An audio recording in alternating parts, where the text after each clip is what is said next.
नमस्ते, investing minds में आपका स्वागत है। मैं हूं उत्पल चौधरी और बात होगी आपके निवेश से जुड़ी हुई खबर। कल आप लोगों ने मेरे वीडियो को बड़ा अच्छे से देखा, बड़ा जमकर लाइक किया, सब्सक्राइब किया, उसके लिए आप लोगों का शुक्रिया।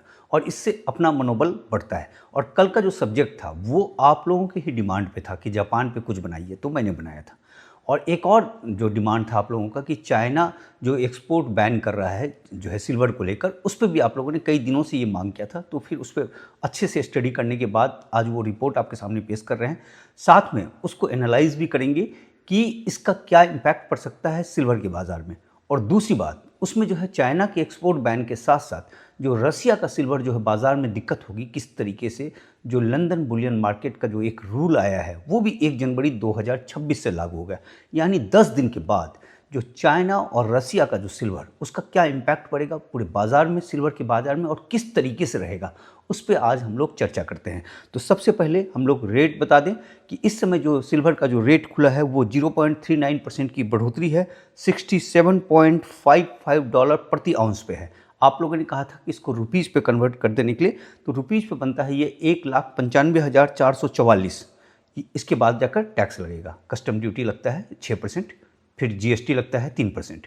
तो उसको जोड़ने के बाद आप उसको कैलकुलेट कर लीजिएगा। दूसरा, गोल्ड जो है वो 0.24% की बढ़ोतरी है और ये पहुंच गया है 4364। और ये अगर आप इंडियन रुपीज़ में देखें तो 1,00,000 जो है 16,005 रुपये प्रति 10 ग्राम। इस पर फिर जीएसटी और जो है कस्टम ड्यूटी लगेगा। और इसको ये इस तरीके से अभी तेजी बनी हुई है। अब आगे हम लोग बात करते हैं कि चाइना का वो रूल जो 1 जनवरी 2026 से लागू हो जाएगा। हालांकि इस रूल को आए हुए 10-15 दिन हो गया है, लेकिन उसको पूरी तरीके से हमने खंगाला है। और जो पूरा जो उसका जो ऑर्डर था, उस ऑर्डर को जाकर जो है ट्रांसलेट किया एआई से, जो चाइनीज़ लैंग्वेज में था उसको फिर हिंदी इंग्लिश में ट्रांसलेट करने के बाद वो रिपोर्ट आपके सामने पेश कर रहे हैं। तो ये जो रिपोर्ट है MOFCOM, MOFCOM, ministry of finance and commerce, इसमें ये जो लिस्ट डाली गई है ये बेसिकली स्टील के लिए एक लिस्ट थी। ये खबर आई थी रॉयटर्स में पहले कि स्टील को लेकर था, लेकिन जब इसको आप अंदर पढ़ेंगे तो उसमें सिल्वर के बारे में बहुत डिटेल्स में लिखा हुआ है। तो पहला तो उसने जो सबसे पहले एक लिखा है जो 711100 करके है, उस नंबर पे उसने कहा है कि चांदी पे, मतलब प्लेटिनम लेपित जो भी चांदी होगा उस पर जो है आपको परमिशन लेना पड़ेगा। देखिए इसमें परमिशन की बात किस तरीके से है कि इसमें ये किया गया है कि चीन से निकलने वाला हर चांदी, हर उसमें ग्राम लिखा हुआ, मतलब 1 ग्राम चांदी भी अगर निकलता है तो आपको जो है वहाँ से जो है परमिशन, गवर्नमेंट से परमिशन लेना पड़ेगा।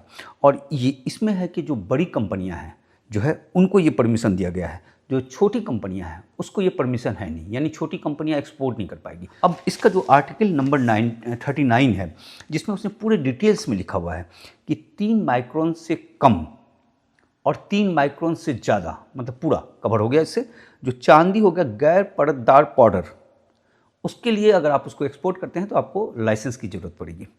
उसी तरीके से 10 माइक्रोन जो है से ज़्यादा और कम परतदार चांदी पाउडर, यहाँ पहले गैर परतदार था, अब परतदार चांदी पाउडर, ये आप करेंगे तो आपको लाइसेंस की ज़रूरत पड़ेगी। ऐसा है कि 99.99 जो है इसमें जो अधिक शुद्धता वाला जो भी चांदी होगा, नेचुरल हो या प्रोसेसिंग वाला हो, वो दोनों चांदी के लिए, या सेमी मैन्युफैक्चर हो, उसके लिए आपको परमिशन लेना पड़ेगा।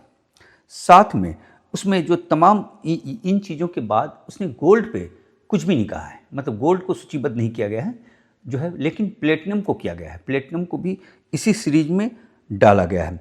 अब इससे क्या होगा कि जो चीन का जो वेटेज है इस समय, कि अगर आप सिल्वर के बाज़ार में देखें तो जो कहा जा रहा है, देखिए इसका एग्जैक्ट फिगर नहीं मिला, इसको मैंने काफ़ी स्टडी करने की कोशिश किया कि चीन जो है कितना प्रोसेसिंग करता है सिल्वर का। जैसे कि रेयर अर्थ में पता है कि 90% के आसपास जो है वो प्रोसेसिंग है, 93% मैग्नेट बनाता है, 70% माइनिंग पे उसका कब्जा है। लेकिन चीन के साथ जो है कितना प्रोसेसिंग करता है ये एग्जैक्ट फिगर नहीं मिला। तो ये जो फिगर मिल रहा था जिसमें 50% से लेकर 70% बताया जा रहा था कि चीन में जो है वो सिल्वर को प्रोसेसिंग किया जाता है। अब चीन में जो टोटल चांदी जो प्रोड्यूस करता है वो हर साल वो करता है 3421 मैट्रिक टन, और ये जो है मैक्सिको और पेरू के बाद तीसरे नंबर पे है अगर प्रोड्यूस करने में। सबसे ज़्यादा मैक्सिको करता है, वो लगभग 5785 टन करता है, और पेरू जो है वो 3359 टन करता है। और लेकिन एक चीज़ इसमें ये देखा गया है कि सिल्वर के लिए जो मशीनरी बनाया जाता है, जो रिफ़ाइन करने के लिए जो मशीन बनाया गया है, वो ग्वानमा मशीनरी है। ये ज़बरदस्त मशीन है। ये जो है बिल्कुल 99.99% शुद्धता ला देता है। तो इस मशीन का बड़ा डिमांड है और ये चाइना ने बनाया है। तो इसको लेकर ये बताया जा रहा है कि जो वहाँ पे जो प्रोसेसिंग के लिए जो बाकी कंट्री से भी जो है वहाँ जो है सिल्वर आने लगा है। अब इस रिपोर्ट से ये क्लियर नहीं है कि जो प्रोसेसिंग किया जा रहा है उस पे चीन का जो है जो एक्सपोर्ट वाला जो है वो आएगा, जैसे कि रेयर अर्थ में था कि रेयर अर्थ में आप कुछ भी करें, प्रोसेसिंग करें तो उस जो है जो रिस्ट्रिक्शंस लगाया था उस पर आ जाता था। तो ये जो चीन अपना जो 3,500 मीट्रिक टन जो कर रहा है, उसके अलावा जो बाकी प्रोसेसिंग कर रहा है वो चूँकि 70% जो कहा जा रहा है दुनिया का, और दुनिया में निकल रहा है जो है लगभग 25,000 मीट्रिक टन सिल्वर निकल रहा है। तो उस तरीके से देखें तो आप लगभग 15,000 से लेकर 17,000 मीट्रिक टन जो प्रोसेसिंग हो रहा है, उसमें से 3,500 इसका हुआ, जो बाकी 12,000 मीट्रिक टन सिल्वर है उस पर चाइना का ये एक्सपोर्ट रूल लागू होता है या नहीं होता है, ये पॉइंट क्लियर नहीं है। लेकिन अगर जो एक्सपर्ट सब कह रहे हैं कि इन चीज़ों से क्या होगा कि लगभग 5,000 मीट्रिक टन सिल्वर पे इम्पैक्ट पड़ेगा। अब चाइना ये क्यों कर रहा है? देखिए, जो पाउडर है, इस पाउडर का इस्तेमाल होता है इलेक्ट्रिक जो है व्हीकल्स में, और प्लस जो है आपके सोलर पैनल पे, और सोलर पैनल और इलेक्ट्रिक व्हीकल्स पे जो है 20 से 25% की बढ़ोतरी देखी जा रही है। इस साल जो है सोलर पैनल में लगभग 7,000 मीट्रिक टन के आसपास सिल्वर लग गया था। और बड़ी इंटरेस्टिंग बात है कि चाइना जो ईवी के लिए जो मंगाता था वो जापान से मंगाता था, और सोलर पैनल के लिए जो है जापान से जो प्रोसेस किया हुआ जो तो पाउडर था जिसको बढ़िया क्वालिटी का बोला जाता था वो वहाँ से मंगाता था। तो चाइना ने ये रिस्ट्रिक्शंस लगाए हैं, क्योंकि जिस तरीके से रिन्यूएबल एनर्जी में वो बढ़ रहा है और उसको अपने लिए जो है खपत के लिए सिल्वर चाहिए, इसके कारण, और सिल्वर की कीमत जिस तरीके से भाग रही है, तो उससे क्या होगा कि वो चीज़ें महंगी हो जाएगी, ईवी की बैटरी महंगी हो जाएगी, सोलर पैनल महंगा हो जाएगा, तो वो इम्पैक्ट पड़ेगा। उसके कारण ये रिस्ट्रिक्शंस लाए हैं इस पर। लेकिन इससे ये होगा कि ऑलरेडी जो सिल्वर को लेकर जो संघर्ष चल रहा है, चूँकि 25,000 मीट्रिक टन निकल रहा है, 21,000 जो है सीधा इंडस्ट्री में चला जा रहा है, टोटल 36,000 मीट्रिक टन के आसपास ये है, 11,000 मीट्रिक टन का शॉर्टेज है, और उसकी वजह से 5,000 मीट्रिक टन ये शॉर्टेज हो जाएगा, तो 16,000 मीट्रिक टन का शॉर्टेज हो जाएगा। तो 16,000 मीट्रिक टन के शॉर्टेज से क्या होगा कि सिल्वर का प्राइस शूट अप कर जाएगा, बहुत तेज़ शूट अप कर जाएगा। तो ये इसमें जो इसकी जो पूरी कहानी उभर कर सामने आ रही है, ये साथ में अब चीन क्या कर रहा है कि चीन जो है पेरू, मैक्सिको और चिली और रसिया, इनको कह रहा है कि भाई आप अपना सिल्वर आप हमसे हम खरीदेंगे आपसे सिल्वर, और जो सिल्वर का प्राइस जो बाकी खरीद रहा है उससे ज़्यादा कीमत में खरीदेंगे। अब देखिए क्या है कि मैक्सिको का अमेरिका के साथ ठीक ठाक संबंध है, और वो लगभग जो है लगभग 5,500 मीट्रिक टन के आसपास, 5700 मीट्रिक टन के आसपास वो प्रोड्यूस कर रहा है। अब वो आता है या नहीं आता है कहना मुश्किल है, लेकिन पेरू जो है वो चीन के करीब जाता हुआ दिख रहा है पूरी तरीके से, और वो जो है 3,400 मीट्रिक टन सिल्वर प्रोड्यूस कर रहा है, नंबर एक।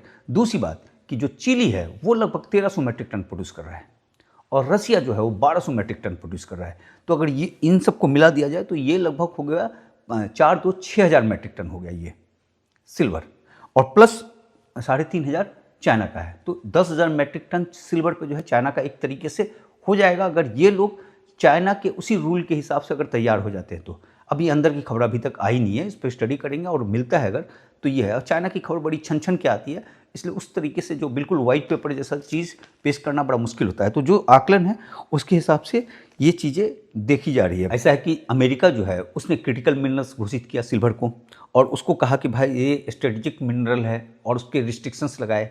यूरोपियन यूनियन ने जो है 2023 से ही जो है सिल्वर पे रिस्ट्रिक्शंस लगाया था, अब चीन लगा दिया।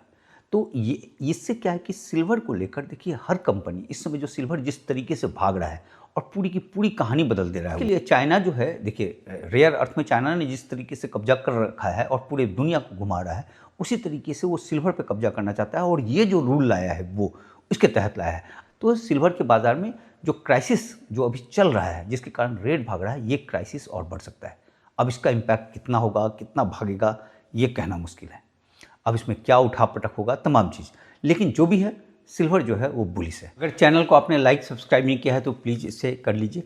अब दूसरी खबर है कि लंदन बुलियन मार्केट में वो भी 1 जनवरी 2026 से लागू हो जाएगा। जो सिल्वर के बार में क्या होता है, नंबरिंग होता है, तो उसमें उसने एक नया रूल ले आया है जिसके तहत जो गुड डिलीवरी रूल 21.5, इसके तहत अगर रोमन में नहीं लिखा हुआ है वो नंबर, तो वो एक्सेप्टेबल नहीं होगा। अगर आप दूसरे लैंग्वेज में लिखे हैं, देखिए ये जो रूल लाया गया है ये अपने सिस्टम को स्मूथ करने के लिए किया है, और ताकि कोई डुप्लीकेट सिल्वर ना आ जाए, क्योंकि जो रसिया का जो सिल्वर बार आता है उसमें रशियन लैंग्वेज में लिखा रहता है, रोमन में नहीं रहता है, तो जिसके कारण उसको दिक्कत हो रही है जो है बार की पहचान करने में, और जो है रिकॉर्ड रखने में, जो है ट्रांजैक्शन में, सुविधा में, उसमें थोड़ी दिक्कत हो रही है। ये इस नियम के लागू हो जाने के बाद से ये बताया जा रहा है कि रसिया का जो बार है वहाँ लगभग 6000 टन के आसपास जो है वो ट्रेड पे है। अब उसका क्या होता है वो एक बात। दूसरी बात कि जो रसिया की तरफ से जो 1200 टन जो आता है हर साल जो निकल रहा है, जिस पे चाइना भी नज़र लगा के रखा हुआ है, वो अब लंदन के बुलियन मार्केट में नहीं आ पाएगा, तो वो एक शॉर्टेज देखा जा रहा है। 6000 का क्या होगा वो तो अलग इशू है, उस पर आगे पता चलेगा।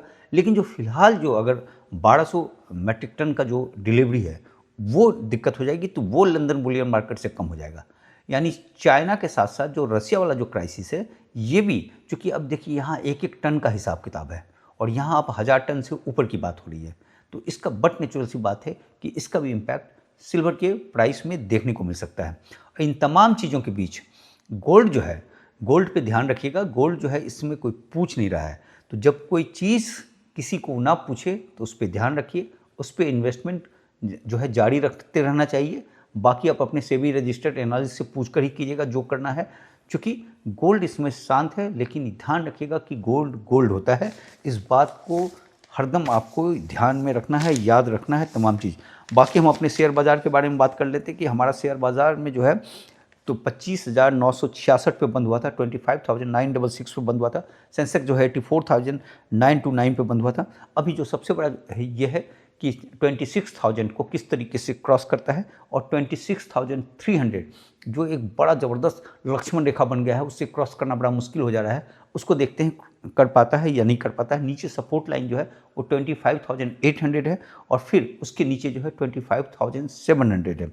देखिए इस समय जो अपना जो शेयर बाज़ार है वो दुनिया का सबसे शांत शेयर बाज़ार हो गया है, वोलेटाइल बिल्कुल नहीं है। अब जो VIX इंडेक्स देखेंगे, जो डर का इंडेक्स होता है, वो बिल्कुल शांत बैठा हुआ है, लुटका हुआ पूरी तरीके से। और एक चीज़ और देखा गया है, जो कॉल ऑप्शन में जो होता था, ट्रेडिंग जो होता था, उसका जो एवरेज है डेली का वो काफ़ी गिरा है, क्योंकि इस समय जो रिकॉर्ड आ रहा है वो 240 लाख करोड़ जो है पर डे का टर्नओवर था, जो दैनिक ट्रेड जो होता था उसका है, और ये 2024 से 35% कम है। तो आप एक तरीके से देखें कि मतलब जो है लगभग 100 लाख करोड़ जो है पर डे का जो ट्रेडिंग था वो कम हो गया है, जो डेरिवेटिव्स मार्केट है वो। तो बाज़ार थोड़ा सा स्थिर दिख रहा है। अब इंतज़ार है कि किस तरीके से चीज़ रहेगा। सारे चीज़ तो जो बताए जा रहे हैं, रिकमेंडेशन तो सब पॉजिटिव हैं, और सारे जितने भी एजेंसी हैं वो ये कह रहा है कि यहाँ से जो है 20 से 30% से लेकर 35% तक शेयर बाज़ार भाग सकता है। तो वो देखना है कि किस तरीके से रहता है।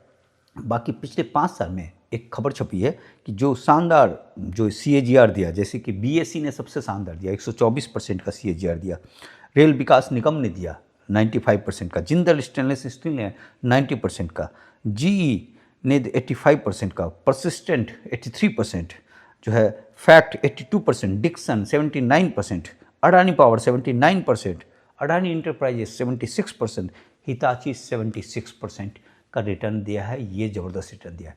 देखिए इसमें क्या होता है कि आप शेयर तो खरीद लिए, जो आपने शुरुआत में जब खरीदा था BSE वगैरह सब, तो वो अच्छा ही शेयर था, मैं कोई रिकमेंडेशन नहीं है, लेकिन उसमें क्या होता है कि फिर निकल जाता है आदमी। अब जैसे मैं एक आदमी को जान रहा हूँ, वो BSE पे खरीदता है, फिर ऊपर भागता है, बेच देता है, फिर हल्का सा आता है, फिर बेचता है, फिर ये होता है। लेकिन जब ओवरऑल इसको खंगाला हमने कि अगर वो थाम कर रखता ना तो उसको ज़्यादा प्रॉफिट था। उठा पटक में क्या हुआ, उसने कमीशन ज़्यादा दिया और जो है उस तरीके से रिटर्न भी नहीं आया। तो इसलिए जब कोई बेहतरीन शेयर्स बेहतरीन दाम पे मिल जाए तो उसको थामे रखना चाहिए। ये इससे एक सबक मिलता है, इस चीज़ को रखिएगा।